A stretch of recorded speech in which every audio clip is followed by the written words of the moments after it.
All right, so in this video, I'm going to break down 3 major signs to be looking for in order to know whether or not the first month on God's holy calendar is about to begin.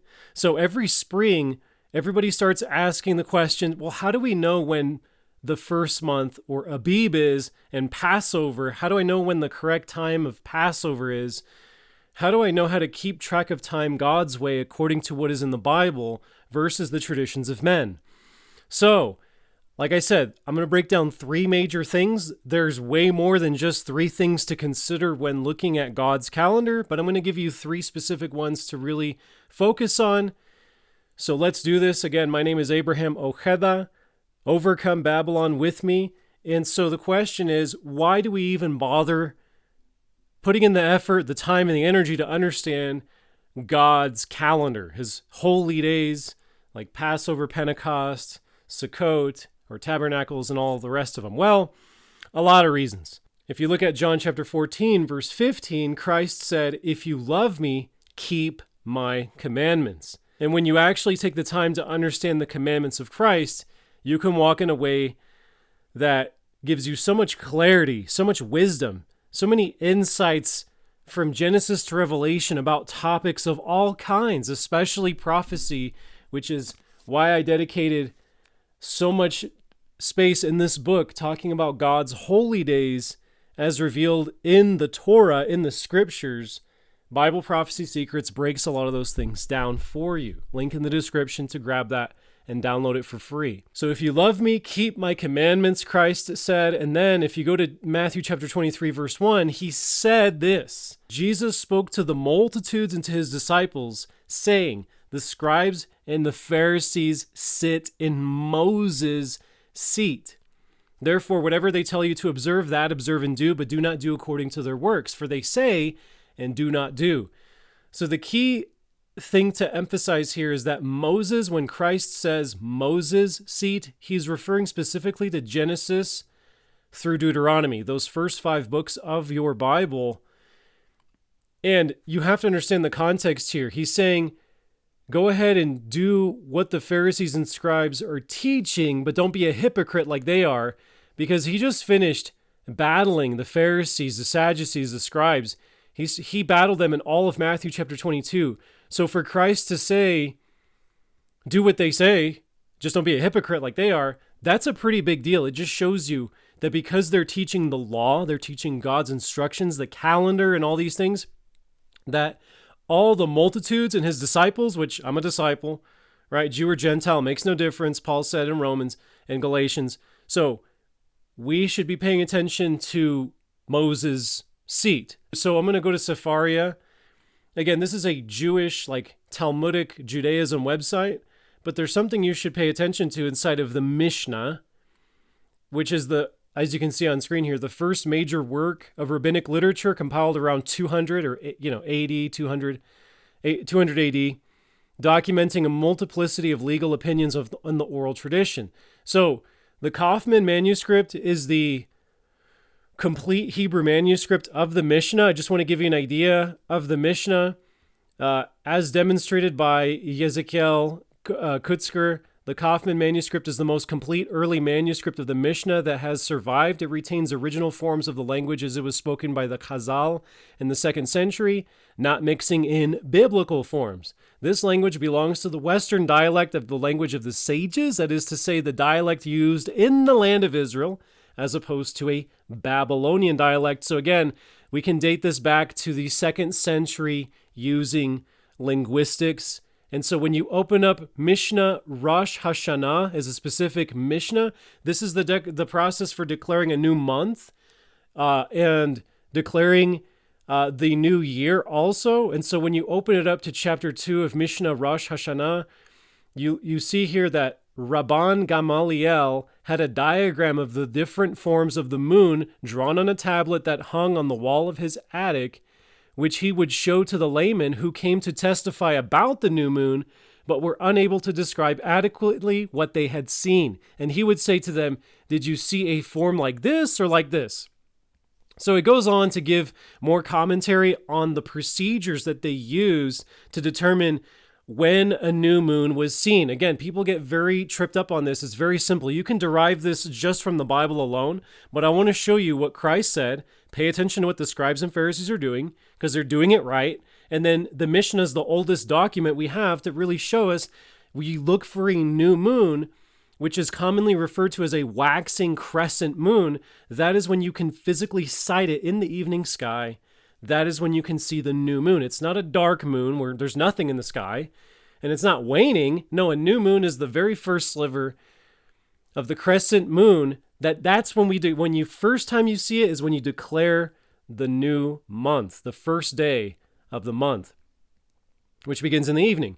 So again, a lot of these things are explained in Kingdom Secrets Academy. There's a link down below. If you want to really go crazy and geek out learning about the calendar, I have lots of lessons here. You can click on any one of these tabs here. It's free to open an account. So, what are you waiting for, basically? Jump in there and start learning the details about the calendar. When you go to, again, Mishnah Rosh Hashanah, chapter 2, it says, if the members of the great Sanhedrin in Jerusalem are not familiar with that one who saw the new moon, i.e. that he is a valid witness, the members of his local court of 23 send another with him to testify about him.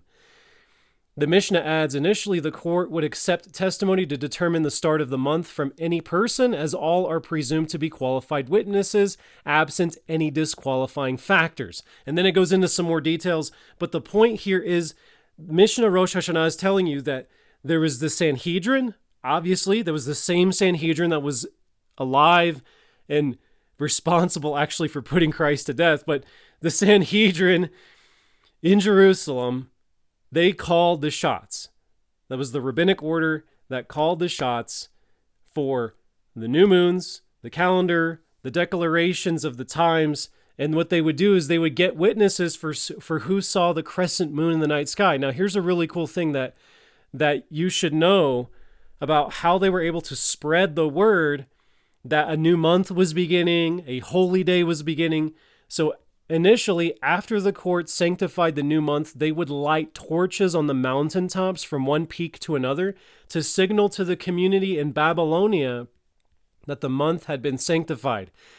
And they basically talk about other details in there, but they would light torches on mountaintops from one mountain to another mountain to another mountain, and there was a chain reaction to where the message could spread quickly. Of course, messages were delivered by horseback as well, and so whenever the new moon or a new month was declared, people were able to have knowledge of that, and obviously way before the conveniences of technology and internet and all that stuff, this is how things were done. This is extremely important to understand. And that is exactly what we continue to see here. Whether the new moon or the moon was seen at its anticipated time on the 30th day of the previous month, or whether it was not seen at its anticipated time, in which case witnesses are not necessary to establish the following day as a new moon, the court sanctifies it and formally proclaims the day as the new moon. Again, so that just means you can't have more than 30 days in a month. Let's go back to my diagram here. In a lunar cycle, a lunar month, there's only 29.53 days. And so you can never have 31 days. You're either going to have 29 or 30 in any given Hebrew month. And that is what Mishnah Rosh Hashanah is repeating to us here. There's an anticipated time, and then it's not necessary once you pass the 30-day mark to be looking on the 31st day for a new moon. It doesn't work that way. So fast forwarding to now, our context now. Again, the three things we look for, I already touched on the new moon aspect of things, but you also need to look for the barley in the land of Israel to determine the month of Abib, which literally means green ears of barley. So I keep telling you guys, check out Ancient Path New Moon. Her name is Rebecca Bitterman, or Rivka Bitterman, or I call her Becca Bitterman.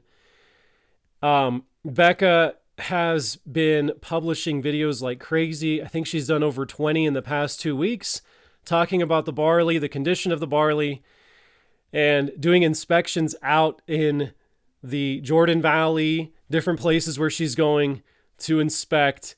And she also reports on new moons as well. And what I like about Becca's work is that she uses as one of her proof texts to determine the timing of the calendar and God's holy days. She looks at Exodus chapter 9, verse 31 and verse 32, talking about the flax and the barley being struck by the hail, the plague of the hail. And it talks about the barley being in the head and the flax was in bud. So you can actually look for these things in the land of Israel to confirm when the barley is ready. I'll talk about, like, you might be wondering, well, why barley though? Well, we'll talk about that in just a moment, a little bit more detail. But also the wheat and the spelt were not struck, for they are late crops. So again, you can use all these things for context clues about when Abib is to begin in Passover. So if you go to the King James Version of the Bible, Abib is a transliteration of the Hebrew word. Literally in the Hebrew Bible, it's Abib. So the month of Abib is when the children of Israel left in the Exodus. They kept the first Passover. Abib is the first month. This is the beginning of months. This is the beginning of the year. This is Rosh Hashanah. Okay, I know the Jews say that Rosh Hashanah is like the 7th month in the fall time frame. That's a tradition of men. You look for Abib. Literally, this word in Hebrew means green ears of barley. And so so this is the Tree of Life version of the Bible, which is more of a transliteration in a lot of ways of the Hebrew of the Tanakh, the Old Testament. So when you look at Leviticus chapter 23, Adonai spoke to Moses saying, you're going to keep all my holy days, right? I'm just paraphrasing. Go to verse 4. These are the appointed feasts of Adonai or Yehovah. Holy convocations which you shall proclaim. You are to proclaim in their appointed season. During the first month, on the 14th day of the month in the evening is Adonai's Passover, Yehovah's Passover.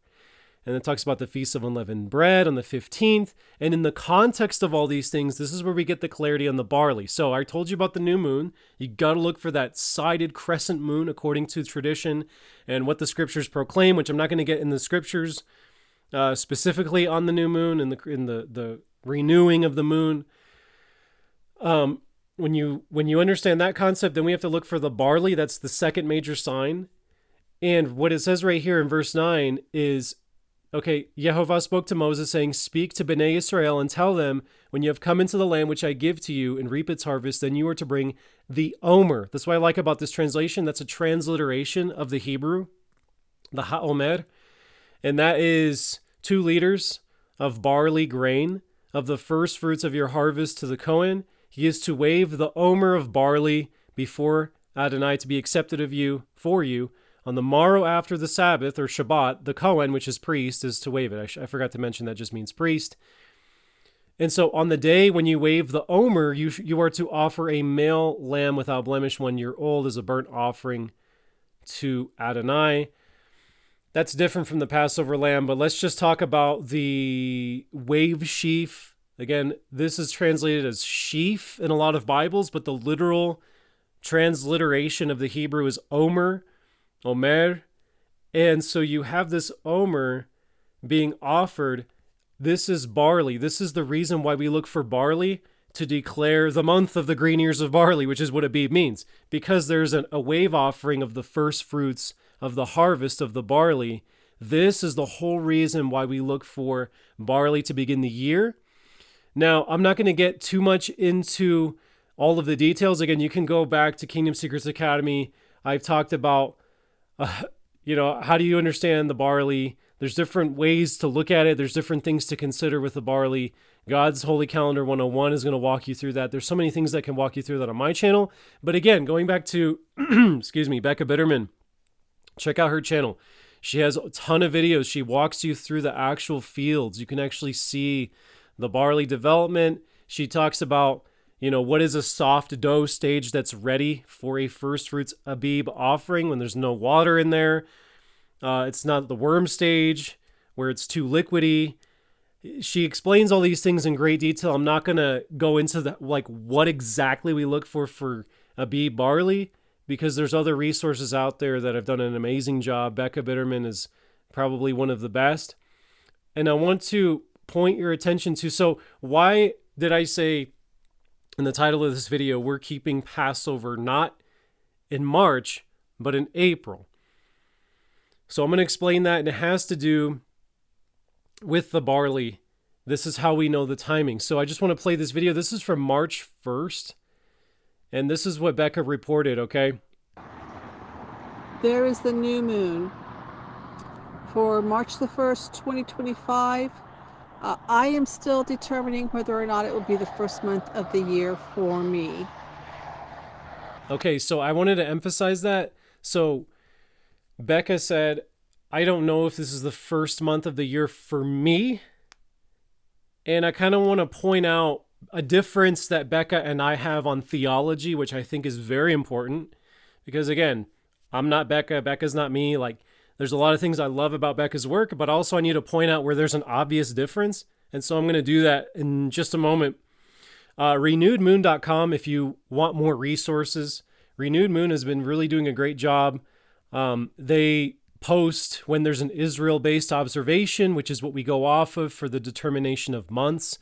In this particular case, Saturday evening, March 1st, which you just saw the video footage from Israel with Becca, that is where we saw the observation. But I remember seeing, just like it was yesterday, the new moon on my property here in the middle of the United States, February 28th. So even though we saw the new moon earlier than Israel, we still go off of Israel for the keeping of the first day of the new moon, new month. And so we are now in the 13th biblical month. Intercalated 13th biblical month, which is exactly what Renewed Moon is saying here. Sometimes his opinion will be different from mine, but we're on the same page with that for sure. Again, if you want to understand the 13th month, there's a video there. You can go to the channel here, and there's another video. I don't know if it's right here. I streamed that a year ago. Go to the live tab of this channel, and you can check out my explanation as to why God's calendar does indeed have 13 months in it. That is actually, we can get the proof text of that from Ezekiel, the book of Ezekiel. You can get the understanding for the 13th month. So, but Becca said that in this video that she's not sure whether or not it's the first month for her or the 13th. If you follow Becca's work, if you've been following her work closely to understand timing, Passover, Abib, everything, you'll understand that Becca has a certain interpretation about the 10th day of the month, which is why she kept inspecting the fields for barley, Abib barley, very diligently, which I'm very thankful for. I know you're probably thankful if you've been paying close attention, you understand all these things. Very thankful for her diligence. I just want to point out there's a difference in her theology when it comes to this particular passage. So Exodus 12, verse 1. Now the Lord spoke to Moses and Aaron in the land of Egypt, saying, this month shall be your beginning of months. It shall be the first month of the year to you. Again, that starts with the new moon, crescent moon. All right, we're in Abib. Speak to all the congregation of Israel, saying, on the 10th of this month, every man shall take for himself a lamb, according to the house of his father, a lamb for a household. So we talked about the new moon. We talked about the barley. Now we need to talk about the idea of taking a lamb and making pilgrimage. Taking a lamb and making pilgrimage. This is so fundamentally important. And what Becca has decided to do in her understanding of the calendar is, because of this verse and probably other things, I'm not 100% sure because it's not really clear in my mind why there's so much emphasis on this passage in her mind. I'm just going to point out what I'm seeing, the pattern, going through her Facebook group, what I've seen, and why she's promoting this idea. So it wasn't until after the 10th day of this current month. So right now it is the 13th day of this month. It wasn't until the 10th day of this Hebrew month that she was like, okay, I'm declaring it to be not the first month anymore, or she wasn't sure, right? I'm not declaring this to be the first month for sure. It's the 13th month. It's because of this passage of scripture. She's saying, on the 10th, you're supposed to take a lamb. So what she's saying is basically, how she's portraying this is there's provision to sort of wait until the 10th to declare the month of Abib. So she keeps inspecting the fields for barley and so forth. And that is why she said this on her inspection report on March 10th. This is what she had to say. We would be further around. I was actually even hoping for Aviv, but I did not find Aviv in this field. On the 10th day of what we had hoped would be the first month, it's now become the 13th month. Right. So that's really key. Um, she waits until the 10th day of the month to declare the month, whether it's 13th month, intercalation, or the first month. So I just want to point out, this is something similar that I already talked about last year. This is at the Overcome Babylon Buy Me a Coffee. I posted an article talking about this sort of topic. I'm just going to reiterate some of the ideas that I presented in here so you can better understand why I disagree with Becca's understanding of waiting 10 days into the month to then make a declaration about that month. Specifically, we're talking about either the 13th or the 1st, going into a new year potentially. So I like, I've talked about Nazarene Israel before, NazareneIsrael.org. Norman Willis, he does a good job explaining the calendar. That's his specialty. Again, there's things I disagree with ministries. With Norman Willis, he doesn't believe in casting out demons, and he believes he is the only apostle to this generation. I've got a problem with both of those things. I have a problem with sectarianism. So I won't belabor that whole point, though. I have my disagreements with Norman, but he does a great job with the calendar. That's his specialty. And so I really like what he says here, because this is what I've, over the past like 2 to 3 years, this is the understanding that I have developed as well with a lot of conviction. So this is what he says. As of 1st March 2025, Nazarene Israel is unable to confirm a wave sheaf offering would be ready by March 16th, which would have been the presentation of 1 omer of barley. That would have been the Sunday to present that. So this is what he says. Therefore, Nazarene Israel confirms 1st March evening as the beginning of a 13th Hebrew month. And we continue forward to scenario 2 for an expected Rosh Hashanah of 30th of March. Of course, confirmation will be determined upon the confirmation of a new moon. And the barley's going to be ready. We already know the barley's going to be ready. Pretty obvious at this point. But you have, so what he's saying is, because we did not have an omer of Abib barley that would be ready by March 16th, you have to declare that new moon of March 1st, you have to declare it as the 13th month. You don't wait until 10 days in to declare a 13th month. And the fundamental reason for that is that the thing about Passover is it's a pilgrimage feast, kind of. Like when you read the Torah, which we're about to do, Deuteronomy 16 right here, when you read the Torah, it's it makes it sound like it's unleavened bread, but if you just read into it and think about it, it's Passover going into unleavened bread. So it's basically Passover's like a pilgrimage feast. So Deuteronomy 16:5 says, "You may not sacrifice the Passover within any of your gates, which the Lord your God gives you, but at the place where the Lord your God chooses to make his name abide. There you shall sacrifice the Passover at twilight, at the going down of the sun, at the time you came out of Egypt." So the first Passover was kept in Egypt. The next 2 Passovers were kept at Mount Sinai. The next 40 Passovers were kept in the wilderness when the children of Israel were wandering. The next several Passovers, all the way until the time of David, when they finally conquered Jerusalem, like there were so many Passovers that were celebrated outside of Jerusalem, is what I'm trying to say. But eventually, the place that God chose to make his name abide became Jerusalem historically. Now we're in the scattering period, so these scriptures are dormant, but they're still necessary for our understanding of how to actually keep Passover. Because again, Deuteronomy 16:16, 3 times a year, all your men, your males shall appear before the Lord your God in the place which he chooses, which eventually became Jerusalem, at the Feast of Unleavened Bread, which is the 15th day of the month. But basically everybody's already there for Passover. They're bringing the Passover to the place where God chooses, right? You see that? At the Feast of Weeks and at the Feast of Tabernacles, and they shall not appear before the Lord empty-handed. So you bring your tithe with you. So that's a very important concept of tithing. You prepare the tithes so you can go and celebrate the pilgrimage feast. So the pilgrimage paths from Galilee to Jerusalem. So what's interesting about Rebecca Bitterman is she's actually in Galilee. So this article is from Biblical Archaeological Society. And they're citing a few sources here, but they're saying back in ancient times, the three pilgrimage paths from the Galilee to get to Jerusalem. You could go around the Jordan and through Jericho. You can kind of go directly south Nazareth to Shiloh to Bethel to Jerusalem, or you could go Megiddo, Aphek, Lod, and Emmaus to Jerusalem. So there's different ways to get to Jerusalem. But the main thing to note here is that to celebrate the High Holy Days, the pilgrimage feasts, it was a long journey. Even for those living in Galilee, which Becca is, interesting enough, I'll mention why that's kind of funny in a second. So even for those living in Galilee, it would take up to a week.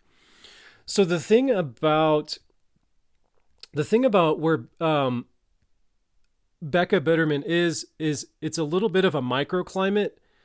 From my understanding, which I admit I could be wrong, the barley tends to ripen in her area a little bit quicker than higher elevation places like Jerusalem and definitely Mount Hermon. So that's my understanding. I could be wrong. Don't quote me on that. But so let's just say, so this is where it gets very interesting. Jerusalem probably wouldn't see the Abib barley first. It would probably be a surrounding region that then would have to actually report to the Sanhedrin, if we're going back to ancient times, right? The scribes and Pharisees sit in Moses' seat. Therefore, whatever they tell you to observe, that observe and do. So if you're going to be getting witnesses to confirm the Abib barley in the land of Israel, they need to be given enough time to go present themselves to the council of the Sanhedrin to say, hey, we've got Abib barley in the land. Here's the locations. Here's where we found it. It's going to be ready in time for Wave Sheaf Day for the presentation of the Omer. There needs to be enough time for the witnesses to come present themselves in Jerusalem. So if Becca were in ancient times, well, they would probably frown upon a woman being a witness, but let's just dismiss that for a second. She would have to travel from Galilee to Jerusalem, which could take about a week. Then she would have to go back to Galilee after she's done reporting her findings, and then there's corroboration, there's collaboration. They agree, okay, we're declaring the month. Then she'd have to travel back, maybe, the head of her house, the male, would come to Jerusalem, the place where God makes his name abide, with the lamb to be sacrificed. And this whole process, if you add up the back and forth, to and from, this is 7 days plus 7 days. I mean, this 14 days plus preparation. I mean, basically what I'm trying to get at is waiting 10 days into a month to declare whether or not it's the first month or the 13th month doesn't make any room for provision to actually keep the pilgrimage feasts. Like, no one would be there on such short notice. The only people who would probably make it are Jerusalemites, like people who are from Jerusalem. That's the only people who would make it to the feast. Because again, just to show you, that's a long journey. And we're talking about, yes, you could go on horseback, which would be pretty fast. Like you could maybe get there in 2 to 3 days, depending. But like you'd be traveling nonstop. It'd probably be someone that's fit, like a military age man. But I mean, for the average person, you're going to be traveling with donkey. You're going to have your belongings with you.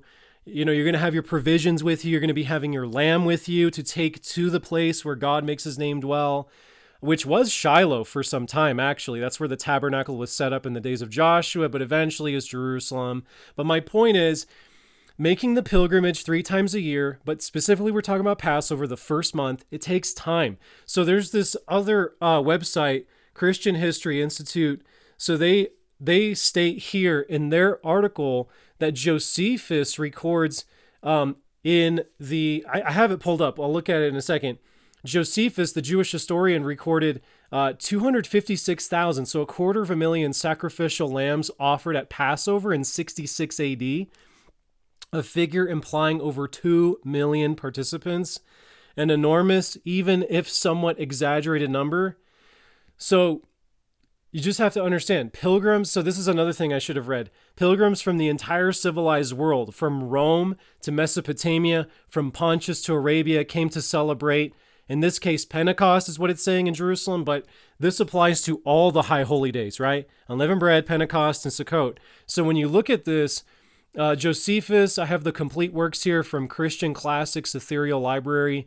You go to the specific citation here that was quoted, in that article. Josephus says that upon the coming of that feast, which is called the Passover, when they slay their sacrifices from the 9th hour till the 11th, so about 3 p.m. to 5 p.m., but so that a company not less than 10 belong to every sacrifice, and many of us are 20 in a company, found the number of sacrifices was 256,500, which upon the allowance of no more than, let's scroll down, 10 that feast together amounts to 2,700,200 persons that were pure and holy. For as to those who have leprosy or gonorrhea or women that have their monthly courses or such that are otherwise polluted, it is not lawful for them to be partakers of the Passover sacrifice, nor indeed any foreigners either who come hither to worship. So, gotta love that King James Shakespearean English there, hither. It was AD 66 is the time frame for that. Again, so going back to Becca's theology on this one, waiting until the 10th day, no one would be there for, especially in 2 million, numbers of 2 million, no one would really be there for the pilgrimage feast if only 4 days, so from the 10th day to the 14th being Passover, if only 4 days are given as provision to be present in Jerusalem, like 2 million people for sure wouldn't be there. But of course, you know, someone listening to this might be like, well, but if it's a 13th month and then they have like a whole extra month to get ready, then 2 million people could be there, and Becca could still be right about this waiting the 10 days to declare the month theology. But again, I think this just is contradictory to the spirit of the law here, especially in the book of Acts where everybody's gathered for Pentecost. Like, I don't know. It seems like people had a lot of advance notice to get ready for the feast, but that's Pentecost. We're talking about Passover. This particular article says that the route from the Galilee to Jerusalem via Samaria took only 3 days, but the Jews considered Samaria unclean. There's rumors of highway robbery and these types of things. So it could take, according to this article, 3 days to get from Galilee to Jerusalem, or perhaps a week, or maybe even more. But these are just a little bit of estimates. But again, even if you wait until the 10th day of the month to declare whether it's Abib or not, and it takes 3 days for people as far north as the Galilee to arrive to Jerusalem, it's still not enough time for really anybody to keep the pilgrimage feast like we see historically in works like Josephus. The complete works, I believe, if you want to know what book that is, I think it's book 4. It's the Wars of the Jews, the Jewish Wars or something like that. But again, so if you guys, I keep telling you, like, check out Becca Bitterman's work, just understand that we do have a difference here. And so if she were to find at the last minute Abib Barley that would have been presentable for the Omer, we would be on different calendars. Because there's like this idea of declaring a month as being 13th and then undeclaring it and declaring it the first month, 10 days into the month. I don't see that pattern supported in scripture at all. I think what proceeds out of the mouth, let your yes be yes and your no be no. So if we're saying this is the 13th month, March 1st, boom, that doesn't change. It doesn't matter. There could be Abib Barley day 10, day 11, day 12, day 13, 14, 15, 16, but the month has already been declared. We have to then get ready for the next cycle and anticipate Passover taking place there. I don't think this is the pattern of scripture to declare and then undeclare. Declare 13th and then undeclare it and then declare a first month, 10 days in. I don't see that in scripture. I just wanted to point that out. When you go to the Gospels, it gets even more interesting because we see, just like with Josephus, again, we see this pattern that 6 days before Passover, Jesus came to Bethany. And then we read, so that's John chapter 12, verse 1. And then if you go down to the triumphal entry, so 6 days before Passover would be, so that's 14, that'd be the 8th day. He was in Bethany. And then on the 9th day, the next day, a great multitude had come to the feast when they heard that Jesus was coming to Jerusalem. So again, you get this idea. Notice what it says there. A great multitude had come to the feast. It wasn't just people in Jerusalem, but obviously the surrounding regions had enough advanced notice from the Sanhedrin and the witnesses talking about the barley, the Abib barley.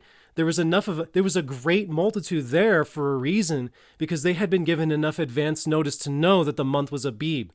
So again, waiting 10 days to declare it doesn't fit the pattern here. Again, you can make the argument that perhaps this is a 13th month situation, but probably not. In fact, the odds are not in the favor of that argument. I'm going to show you real quick. So the Metonic cycle is what the Jewish calendar is currently based off of. What is kind of annoying here is that it says Hebrew lunisolar calendars. This is how it's done. No. The Jewish Hillel calendar of Judaism is different from the calendar in your Bible. So it really should say Judaism lunisolar calendar uses the Metonic cycle. What is the Metonic cycle? It's a period of almost 19 years after which lunar phases recur at the same time of the year. So here's what they do, just to make it simple. You can look this up later. What the Metonic cycle does in the Hillel 2 calendar of Judaism, which is different from the Bible, they take the years 3, 6, 8, 11, 14, 17, and 19 and make those in a 19-year period. They make these 7 years 13-month years. The other, what is that? The other 7, 12. The other 12 years are 12-month years.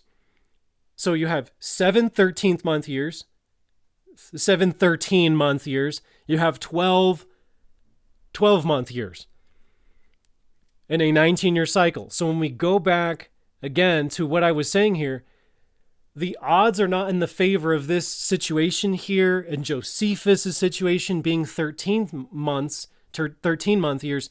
Most likely this is just an ordinary 12-month year, and you have plenty of advance notice for the people to be ready, a great multitude to be in Jerusalem, because you don't declare the month 10 days into the month, basically. Yeah, that's too short a notice. So we see the pattern in Scripture here. Great multitudes were got together for Passover because there was order, structure, the declaration of Rosh Hashanah, the first new moon, Abib, because the witnesses had enough time to report their findings. There was enough communication, enough time that allowed all of the multitudes to come from the surrounding regions, even the diaspora, to make it to Jerusalem. Now, in case you're wondering where Bethany is, so Yeshua, think about this as well. He was in Bethany 6 days before Passover, and then 5 days before Passover, he was in Jerusalem. Look how close Bethany was to Jerusalem, or is. That's important to point out because Jesus was already prepared to observe Passover because he had already, think about how much he traveled. He positioned himself perfectly right in time for Passover because he knew it was Abib, right in Bethany, so he can make the journey to Jerusalem, no problem. So hopefully this has been extremely helpful for you to understand the 3 major signs to be looking for, to understand the timing of the calendar, right? You have the new moon, which is clearly established by the Mishnah, Rosh Hashanah, but also the Bible itself, which I didn't look so much at that, but I wanted to show you the rabbinical tradition because it's very obvious there. With the Bible, you can kind of twist it and do some things that aren't biblical with it, but I wanted to show you the bulletproof evidence from the early 200s that, yes, this is the way it's been done since antiquity. The new moons, the barley, how important is the barley for declaring the month? And if the barley is not ready in time for that new moon, that would be the first, we're going to have to declare that a 13th. If the barley is not going to be ready in the state of Abib by the time of Wave Sheaf Day, you have to make that judgment call. Pray on it. Look at the resources that are available online. I've given some of those for you today to check out and consider.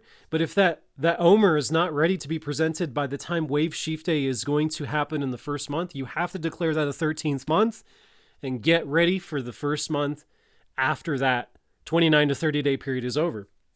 So that is why we see multitudes gathered for Passover, whether it's Josephus or the Gospels, because people had advance notice. They had plenty of time to get ready. And the selection of the lambs is not a good way to look at declaring the month, if that makes sense. So hopefully that clears up some confusion that you may have had.